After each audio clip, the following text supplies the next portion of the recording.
a Formula One team is in fact a quite interesting business because it is an engineering company which designs and manufactures and produces a product.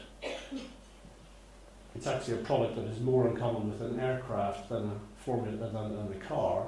It's an aerospace product that we produce. These cars are made from carbon fibre. They are effectively an inverted aircraft. We fly them into the ground aerodynamically. It is a very high-end engineering product. So we're in the low-volume prototype manufacturing sector. We have hundreds of people designing a very high-end product. It happens to be a Formula One car. We happen to race them directly against our competitors. And as I say, most engineering companies post their results every quarter. We post our results every 2 weeks on the racetracks around the world. And having produced that product, we then have to sell it, and we have to sell it to our customers. And again, this is quite a unique concept, the fact that in a Formula One team, we have to be a customer-centric team. And therefore the leadership of the team isn't about leadership to go out and simply try and win car races. It's about leadership of a business to make a profit. Part of making a profit is being successful on the track in terms of our competitiveness in sport, but also our success off the track in winning and keeping customers. So during my time at Jordan, I would say I spent 7 days a week, 52 weeks of the year, thinking about my customers, thinking about how we can deliver value for them, what are their needs, and providing solutions for them. To finish first you have to finish. So our business is all about building products which are actually first and foremost safe, because the end user of our product could get killed doing what he's doing. So first of all, safety is our principal objective. Second to that is reliability. Two quite boring things to think about when you work in the exciting business of Formula One. But that's what we build these products for. We build them for safety, we build them for reliability. That's to give our customers, our internal customer, the driver, and our external customer, our sponsors, that's to give them a product that they can rely on. So building a safe and reliable product is a key thing for us. We then concentrate on the performance. So certainly in Formula One, it's an industry and it's a sport where constant development, constant evolution, pushing the envelope forward is absolutely required all the time. And I know that's true in business for most people as well. You're only as good, as we say in Formula One, as your last race. And you can quickly lose the edge. So you've got to keep pushing all the way along. And certainly if I have a FAQ that I get when I meet fans or people and they say to me, who have you worked with in Formula One? Some of the world champion drivers that I've worked with, I always say that there are 3 types of drivers in Formula One that I've worked with. And I think this applies to leaders. Because the world championship drivers tend to be leaders. They develop a leadership ability to motivate the people around them. And the 3 different types really are those who are naturally talented and think that's it. And they turn up and they show some amazing performances in every game, but they never fulfill their potential. There are then those who frankly don't quite have the talent but have worked really hard to get towards the top of their sport, but ultimately they'll never make that last little bit because they don't quite have the talent. And then finally there are the world champions who, I would say to a man, have in common the fact that they are born with a natural talent, but they then work and dedicate themselves to what they're doing to such a degree that they take themselves onto a completely new level. And that's when you see the Rory McIlroys or the Ayrton Sennas, the Michael Schumachers, the Sebastian Vettels. They are people who have got the talent and they have worked hard with it and they continue to work hard. And you're seeing these drivers and you're thinking the drivers must be amazing, and you do think they can walk on water. And actually you very quickly discover that actually the teams provide those stones for them to walk on. The drivers actually are just another employee. They're just another person who has a job to do within the overall organisation. and they will win nothing without the team.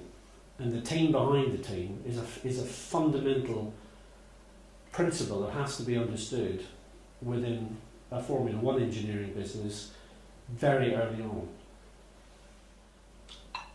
Everyone within the team understands they have a role to play, and that is a key thing. This is what I mean about listening. Everyone at every level can contribute, and actually everyone at every level can contribute to leadership, because when people have bright ideas, it can come from anywhere within an organisation. And I think when managers put up obstacles, when you develop that arrogance, or if you develop that arrogance, that is a very bad thing. The more you're putting up obstacles to people coming to you, not providing a mechanism by which people can communicate, you're really asking for trouble.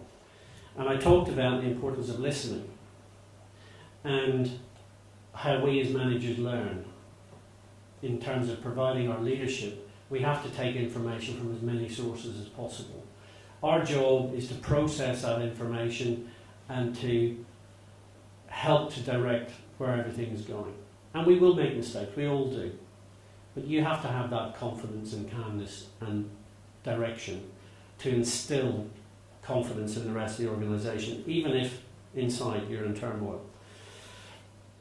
The great thing about all sport is that we have to deliver when we have to deliver, and we will all have good days and bad days.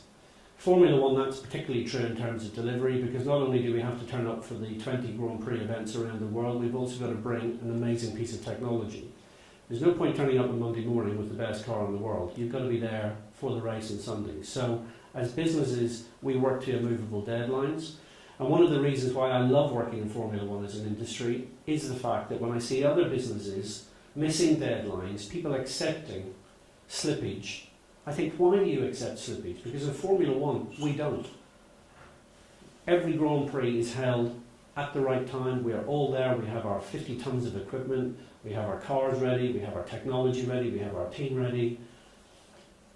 And as Laura said, I do think sport can teach us a lot. And I do think that in business, people should take that approach. When we set a target, we should really aim to achieve that. Galvanise the troops, get everyone focused on what the goal is, and I think that's a key part of leadership. If you've got a vision of what you want to achieve, yes, it has to be realistic, but it can also be ambitious. And if you can put the structure in place to bring people to that point, that's what the real leadership, I believe, is highly successful.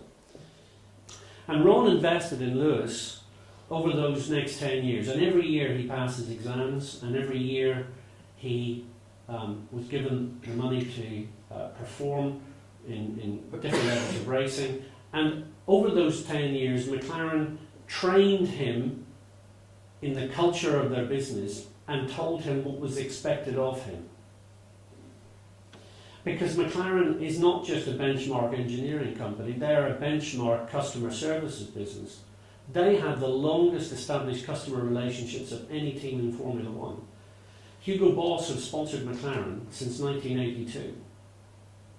I cannot think of another 30-year sponsorship in sport. There probably are some, but not many. Mobil have sponsored McLaren since, I think, 1984.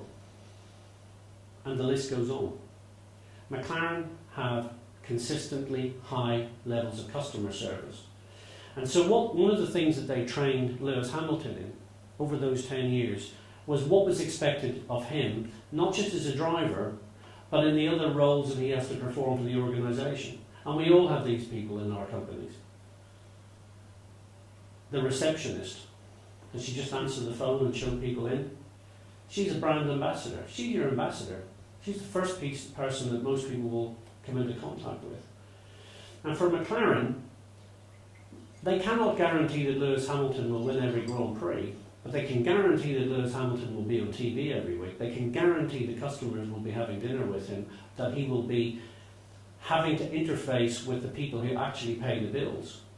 So they taught him how to become the ultimate brand ambassador.